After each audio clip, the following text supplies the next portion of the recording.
footage fans, and welcome to We Found a Tape. We're a podcast dedicated to all things found footage. Shaky cams, paranormal sightings, and everything with an authentic edge to make it all feel real. My name's John. And I'm David. And join us as we hit play and uncover what lies beyond the tape.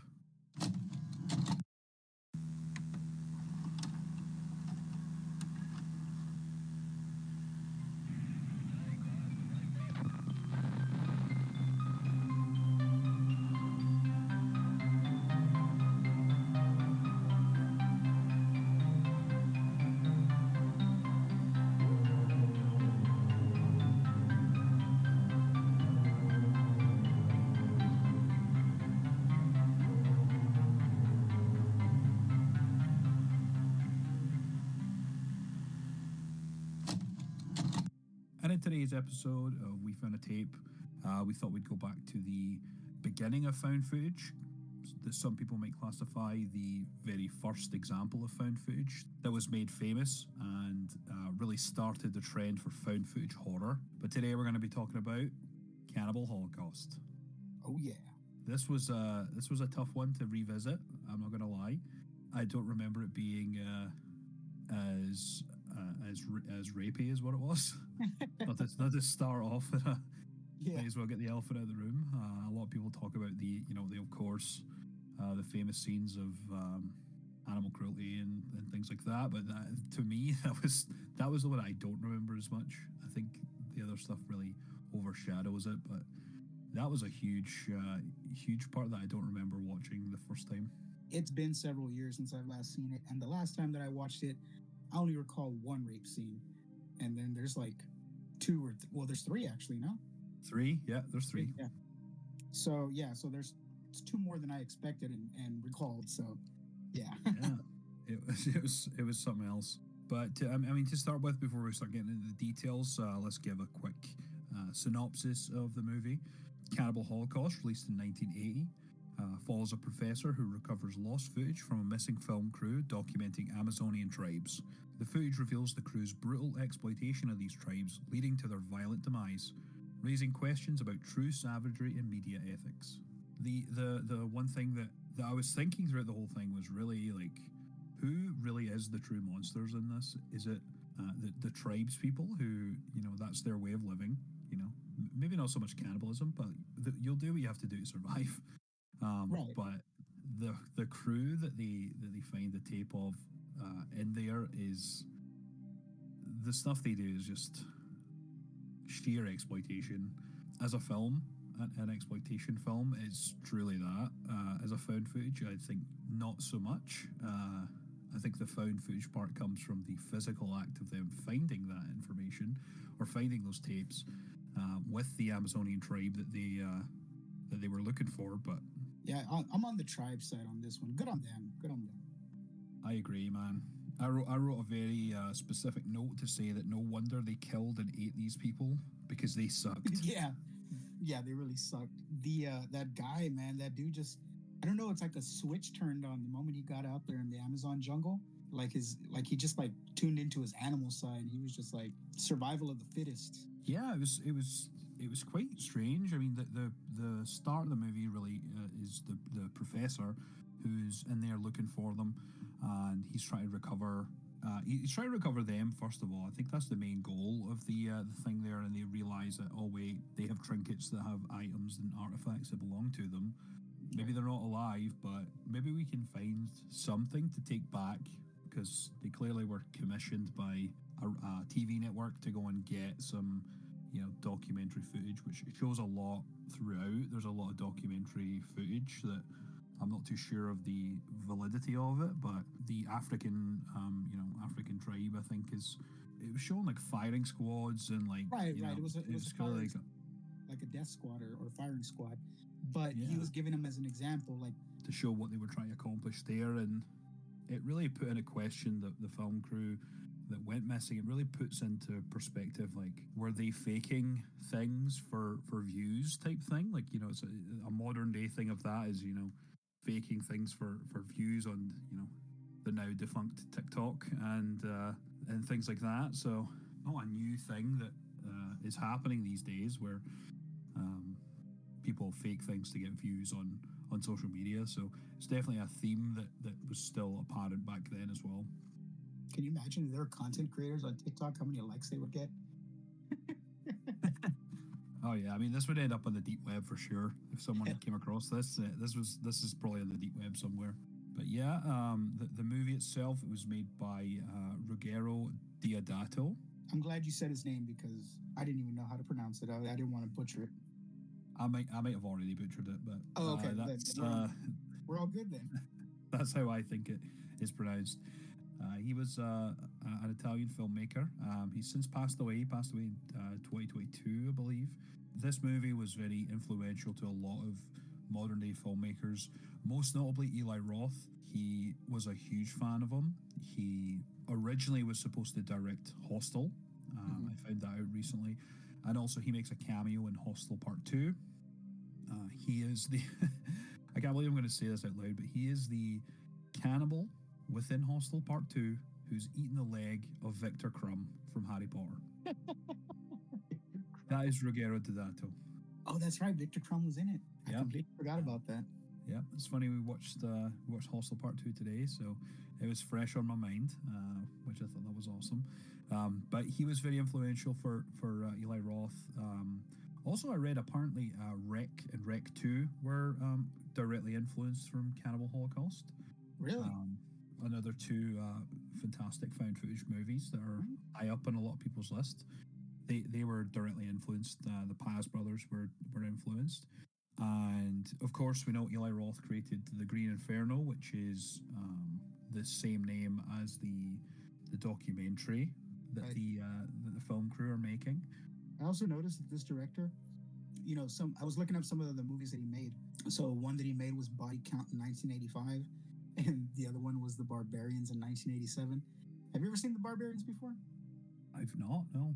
It's the two twins, the two jacked up twins, but it's kind of like a comedy. Oh no, I've never heard of it. It's a weird kind of like comedy, like adventure type thing. The prime location was Leticia, and just looking at it, so the film starts out, this professor's going out to the indigenous tribe to see what happened to these filmmakers, but the movie starts out as like a news report talking about these people, these filmmakers that went in and just disappeared after 2 weeks. They were going to go, do this film, this documentary on these indigenous tribes, and then they just disappear. So that's what the news report is. And then, they're thanking this professor. I think his name was Professor Morrow. And he agreed to go. And, he goes along the way. He tries to, meet with the army down there in Colombia to, figure out his voyage or his, it's a voyage, right? So it's a voyage into the jungle, into the forest to go see what happened.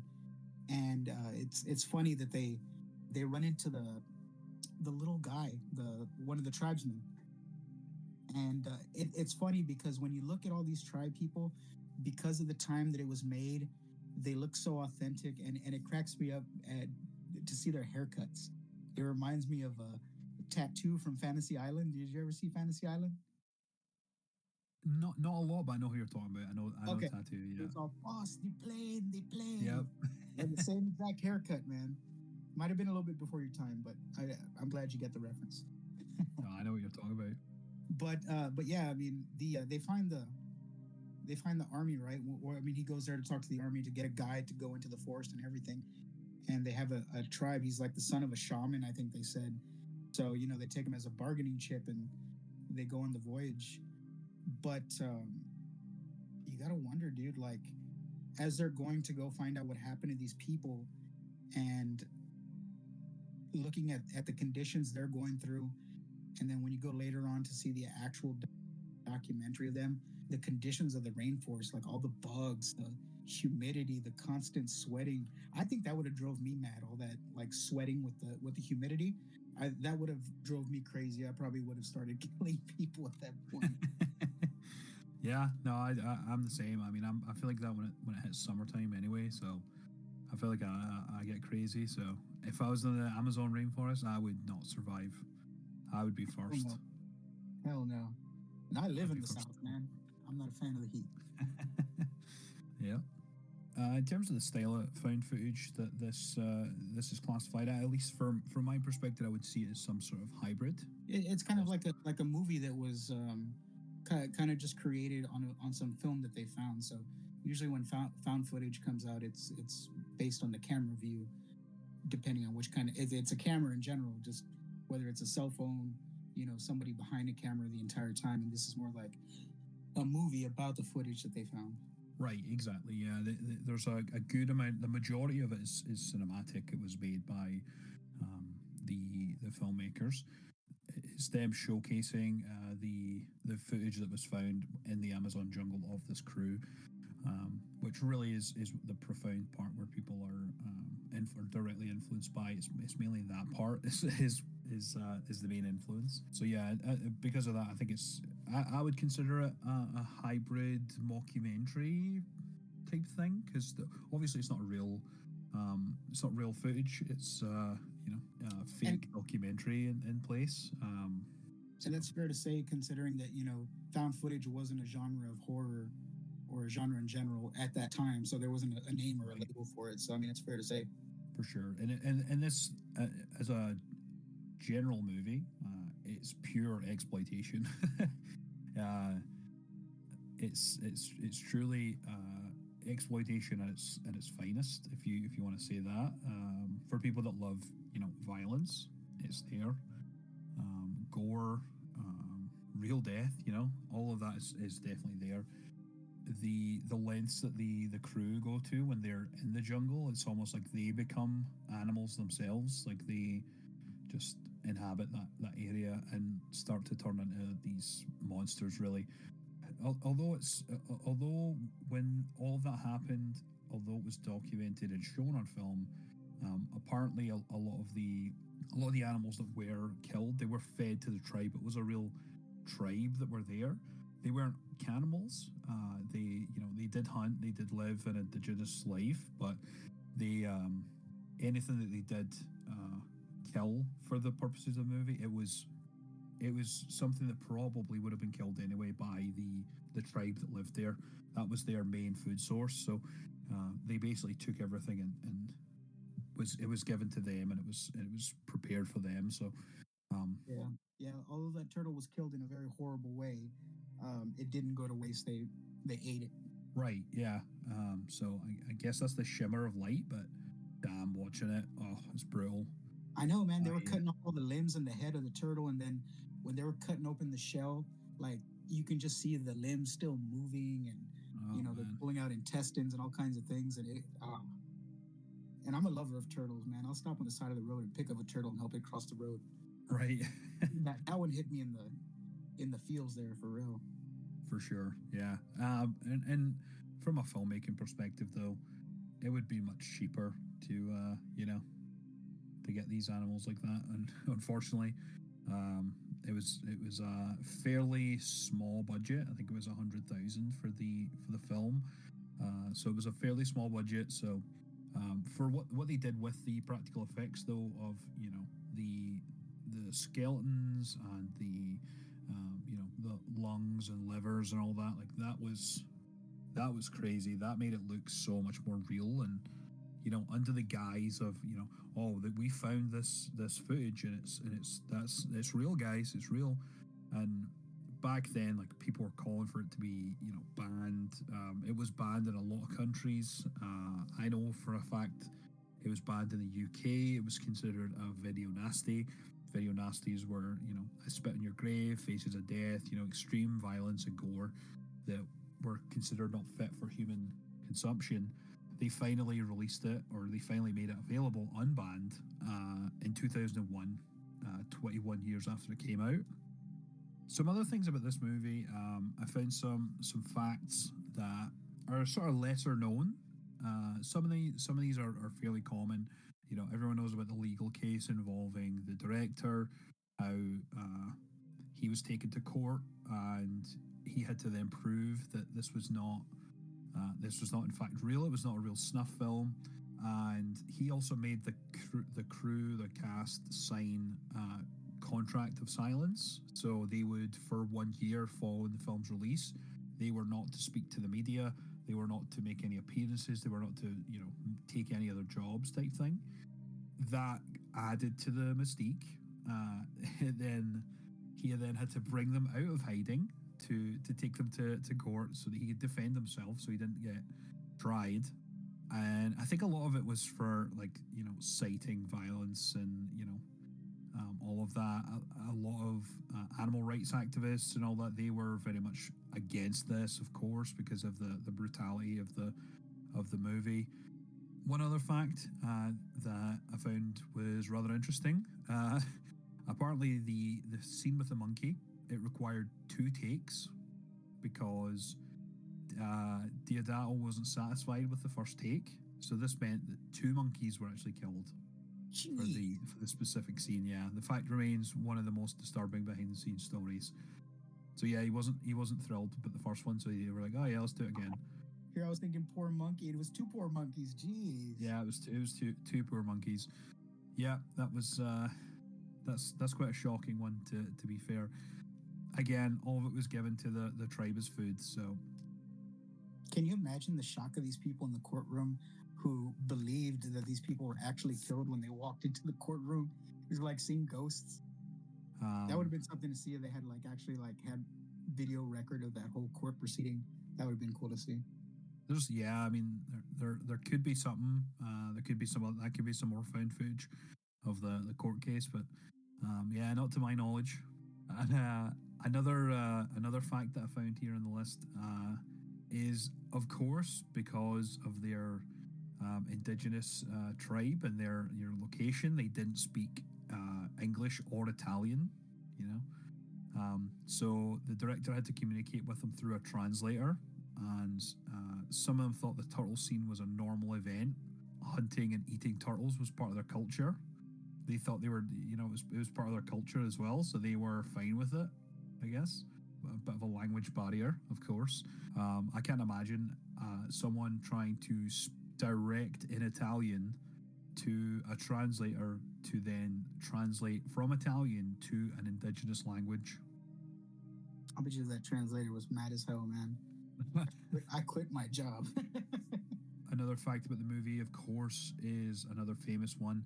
The faked but realistic execution scene where the girl is impaled on the pole, or the wooden pole, where he also had to demonstrate that in court, that she had an end piece in her mouth and she was sitting on like a bike seat with a short pole, so that it made it look as if she'd just stand there and play dead, and it made it look as if she'd been impaled.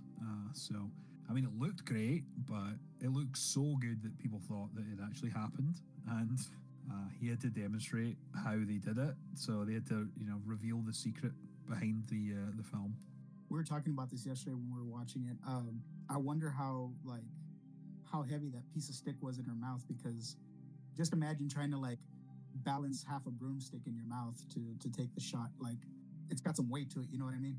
Yeah, and this wasn't even like a broomstick. It was like a hunk of wood. Yeah, it was a hunk of wood, it was but I mean, bigger than that. So right, imagine how big that must have been to just sit there and just completely fill someone's mouth, and how far in she would have had to have taken that. Oof. She'd have to deep throat that a little bit just to get more balance. Yeah, make it look realistic. Yeah, right. I think you might be right. Also, as well, we found out yesterday that there is an alternate version of Cannibal Holocaust that includes cruelty-free scenes removed, which was released later on to satisfy censors, and it's far less notorious as the original with all the animal scenes in it. It just takes those out. I mean, realistically, it doesn't add too much to the story. I feel like there's the crew are still pieces of shit for what they do to the tribe and to the people there. Those are the worst parts that are seen, mainly because it's real. Yeah, even taking those out, it's still a pretty rough movie watch. That was all they took out, was just the animal kill scenes. Everything else was left in, so the whole burning of the tribe and the rape scenes and everything was still there pretty much, except the animals. Yeah. All of this with just some music to juice things up a little bit. And we're going to take a pause just there, just so I can add some Stock music to help juice things up a little bit.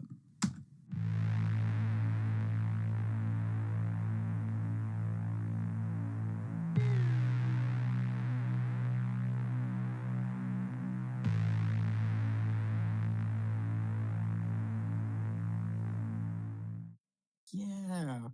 As soon as shit was going sideways, that music would come out.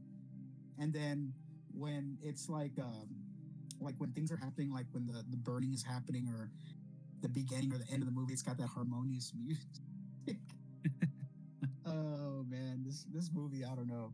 I know it feels like you're watching a director commentary type thing, like as part of the movie, because they're, yeah, at the start when they're going through some of the footage. You hear them talking in the background, so you're kind of seeing it through their eyes to say, Right. like, oh, here they are. Oh, this part doesn't have any sound. It's okay. I'm going to juice it up with some background music, some stock free music.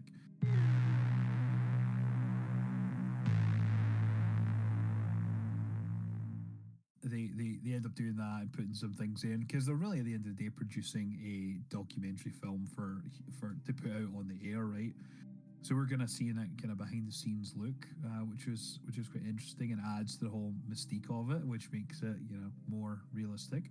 One other point that I noted is when they go into the tribe to rescue the tapes, and with the professor, he bargains with them for the tapes. He gives them a like a recorder, Mhm. yeah, which has indigenous music on it. So they when they play it, it just triggers this tribe disco. Is what I put down. It's a tribe disco where Yeah. they're playing all this music and they're all like, dancing and, like celebrating, and then they think he's some sort of magician, some shaman. So they end up doing a bargaining chip. So with the reels of tape that they have, so they thought it was magical power that the crew originally had to be able to take control of them. That was a fun. There's some fun moments in this movie for sure. A lot of it is just gratuitous violence for the sake of violence. I guess it really the main theme of that is just, the media, journalism, and the ethics of journalists, and how far they'll go to try and get a story. I think that to me stood out. In terms of a found footage film, I would probably give it like a 1 out of 5 tapes. It's tough. It's a tough watch. I wasn't that huge of a fan of it. Watching it again and really, taking a look at it through another set of eyes. Exploitation is something that people can take the wrong way, and it's a tough watch sometimes. And the fact that it's so realistic looking, maybe look away a couple of times. Which, as an exploitation film, I mean, it's a 5 out of 5. Um, so for me, found footage, I'd probably say a 1. I think a 2 at the most, if I'm being generous. I'm gonna go on a different take here. Okay, So in the last 24 hours, I've seen this movie 3 times. insane. How can I say this? So watching it 3 times, it didn't get any easier with the violent scenes, especially the rape scenes. Rape scenes make me very uncomfortable.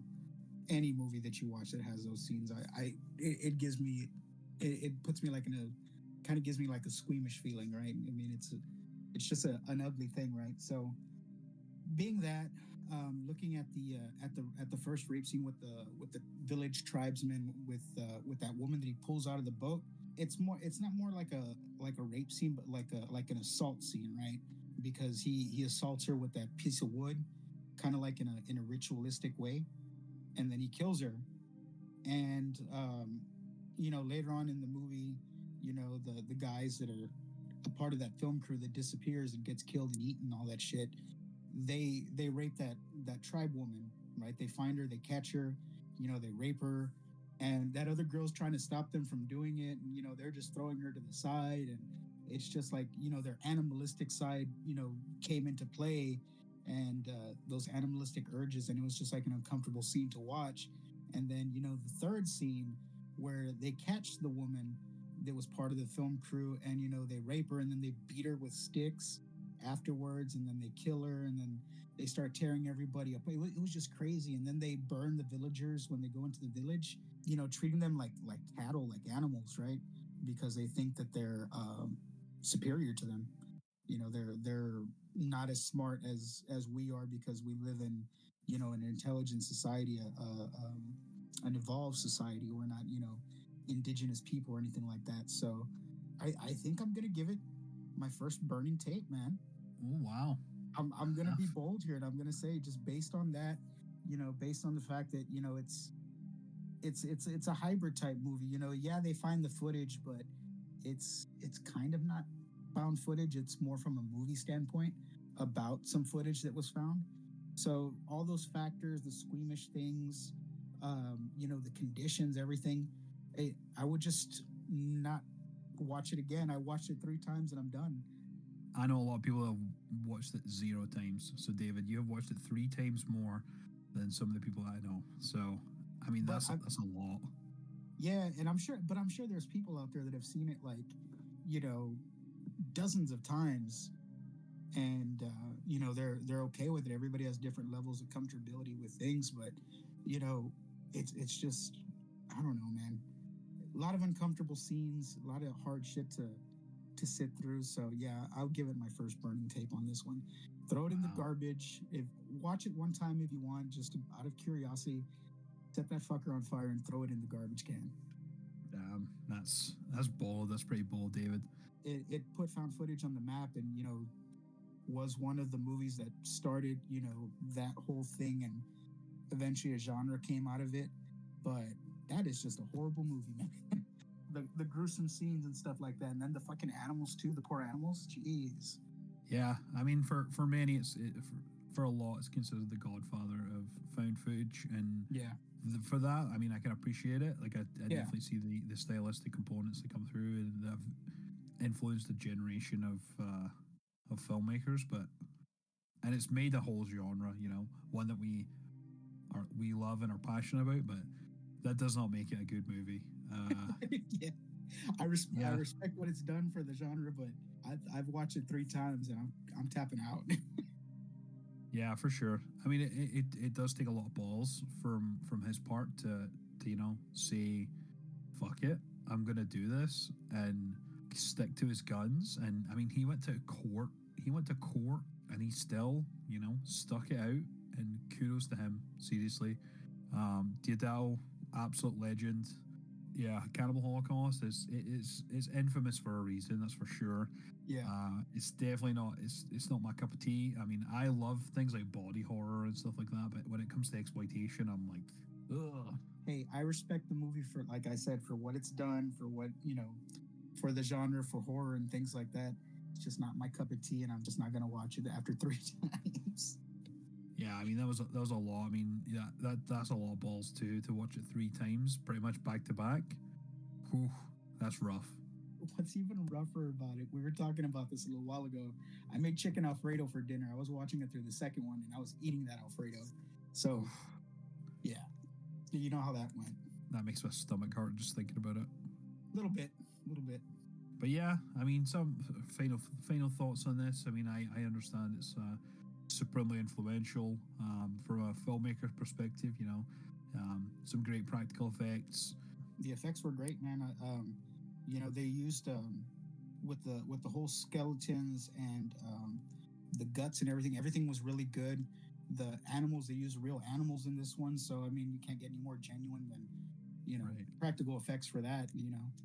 But from a movie perspective, yeah, watch this at your own peril. Really, if you're interested in exploitation and that's your bag, then and you haven't seen Cannibal Holocaust, then by all means check it out. But from a found footage perspective, I mean it's like 75% regular movie of them trying to find these people, and then 25% found footage of them actually reviewing the footage that they got from the Amazon. So definitely take that with a pinch of salt. That's actually on the found footage at Found TV, the animal cruelty free version. So they do have a copy of that on there to stream. if you still want to check out the movie but don't want to see the little animals get hurt like I do. Absolutely, yeah. It's really the animal scenes, like they don't really add much to the story. It's just randomly sprinkled throughout it, so it really doesn't damage the story. It's still a brutal movie. It's still Yeah. violent. The rape scenes are still very violent. So That's Cannibal Holocaust 1980. That's all from us here today at We Found a Tape. Be sure to follow us on our socials at We Found a Tape and subscribe wherever you listen to podcasts. Absolutely. And if you have any recommendations for movies you want us to watch, then definitely reach out. Like David said, our Instagram's at We Found a Tape. And yeah, reach out. Let us know what some of your favorite found footage movies are. Tune in next time to see what tape we find next. And remember, be kind and rewind.